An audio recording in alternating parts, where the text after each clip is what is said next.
大家好，歡迎嚟到我哋 WK Tax Consulting Channel， 提供最新最正確嘅稅務信息。2025年4月6號就快到啦，大家有冇善用所有去減稅嘅稅務嘅機會呢？如果冇嘅話，今日留意我哋呢個 video 啊，我哋會講一講翻稅年完之前嘅話，大家有啲咩嘢需要做，可以去保護大家嘅資產同埋入息嘅稅務。我覺得大家最好嘅一個減稅嘅方法嘅話，尤其是係而家稅年之前要做嘅嘢，就係可能要抌啲錢落去自己嘅 pension 嗰度嘅。Private pension 有兩種嘅，第一種就係經公司嗰啲叫做 occupational pension， 係呢個退休金，公司嘅退休金嗰度去減自己嘅稅啦。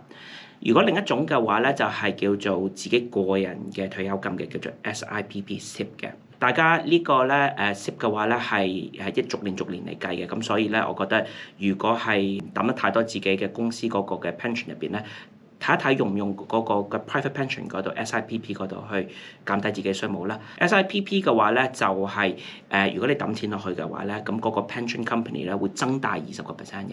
跟住你係自己之後嘅話，如果你大家係高收入嘅話可以由高收入嗰啲嘅入息會跌翻落去普通嘅20%嗰個 percentage 啊，咁樣即係跌翻少少嘅 rate 嘅。咁呢個對大家嚟講對啲尤其是打工仔啊，或者啲係就算唔打工啊，可能係有一啲自己嘅其他嘅入息啊，咁呢個我覺得係令到大家可以減得最大嘅稅嘅。尤其是點解呢個係幾有用就係因為而家你減咗稅，去到退休嗰陣時你拎出嚟都要抽稅嘅，但係你抽稅嘅稅率嘅話會低啲，頭嗰25%可以唔使抽稅都得嘅。咁所以 pension 呢方面大家去諗一諗，會唔會新抌啲錢落去？要記得啦，呢個尤其是 SIPP 嗰度，如果係冇打工或者自僱嘅話，最多都可能只可以抌3600磅落去嘅啫。大家要留意翻究竟呢個嗰個辦法啦。如果經公司去減自己嗰個入息嘅話其實唔需要做太多嘢㗎啦。同嗰個公司嗰度係講話抌啲錢落個 pension 嗰度已經足夠。第二樣嘢嘅話就係叫做 ISA Individual Savings Account， 係啦，個人嘅投資戶口英國。ISA 嘅話非常之有用嘅，就唔同 pension 嘅。pension 就係你抌錢落去嗰陣時可以減到稅，跟住你去到退休嗰陣時你攞翻出嚟。如果係 SIPP 同埋公司嗰度嗰啲嘅 occupational pension 可以57至到60歲嗰陣時攞到出嚟嘅。ISA 有少少唔一樣，就係你要抽咗稅先，即係你如果係打工啊咁樣你係抽咗稅嘅。OK， 攞出嚟嗰陣時，你抌落去 ISA 嗰度係唔使抽稅嘅。OK， 但係嗰個 ISA 入邊賺嘅入息、利息嗰啲即係 dividend 嗰啲都係唔需要抽稅嘅。OK， 而且 ISA 係非常之普遍，好多銀行都有嘅，係啦。如果你走咗落去嗰陣時你每一年你可以抌2萬磅落去，所有嘅 ISA 你可以抌2萬磅落去嘅，係啦。唔可以超過呢個銀碼啦。小朋友嘅話小過16歲可以抌9000磅落去。OK， 但係如果你抌咗落去，記得啦，呢個係個小朋友自己嘅資產嚟嘅。咁遲啲嘅話，佢可能攞到呢度出嚟嘅。係啦，咁但係呢個嘅話，嗰個好處就係你抌錢落去增長同埋嗰個增值嘅話都唔使抽稅，直到你攞出嚟嗰陣時都係唔使抽稅嘅喎。你攞咗出嚟之後，你自己再做其他投資，當然要抽稅啦。但係如果你係一直 keep 住喺呢個 ISA 戶口嗰度係唔使抽稅嘅。咁第三項嘅話，我想同大家講就係一個叫做 Voluntary National Insurance。我啱啱講咗係好緊要就係要投資落去自己嘅 pension 入邊啦，即係自己嘅個人嘅退休金入邊啦。咁政府嘅話其實英國政府都會俾呢啲生果金嘅。OK， 即係政府嘅退休金。政府嘅退休金同埋自己嘅退休金就係個人嘅退休金有少少唔一樣嘅。政府嗰啲就係你總之做夠嘢，係做夠10年以上嘅話你就會去到67歲度遲啲可能68啦。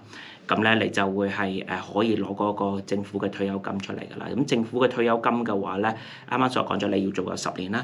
而家暫時嗰個退休金係5-6磅到1個星期嘅。如果你每做1年嘢，如果你做夠10年嘢嘅話你可以係攞50幾磅、60幾磅咁1個星期嘅。呢個嘅話最多你可以係儲夠30幾年嘅35年咁樣嘅一個 pension。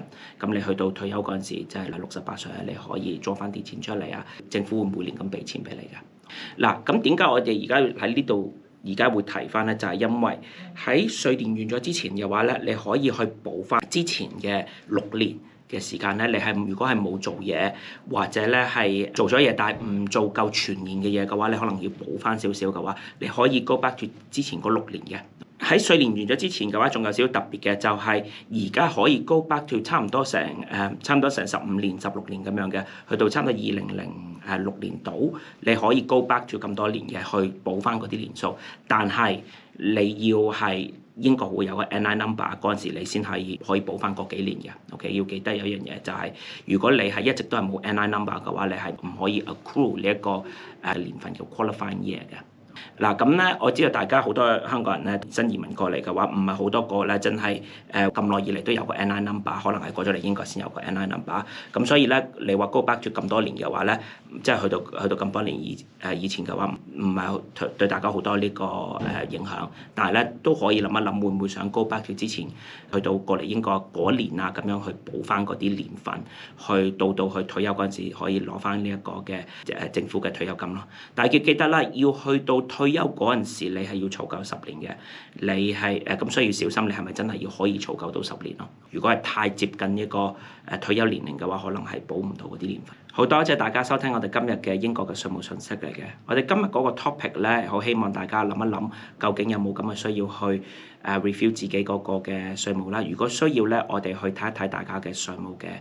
俾啲稅務嘅 advice 嘅話咧，請揾一揾我哋嘅秘書嘅話咧，去 set 一個 call， 咁我哋可以同大家俾一個 advice 俾大家嘅呢度。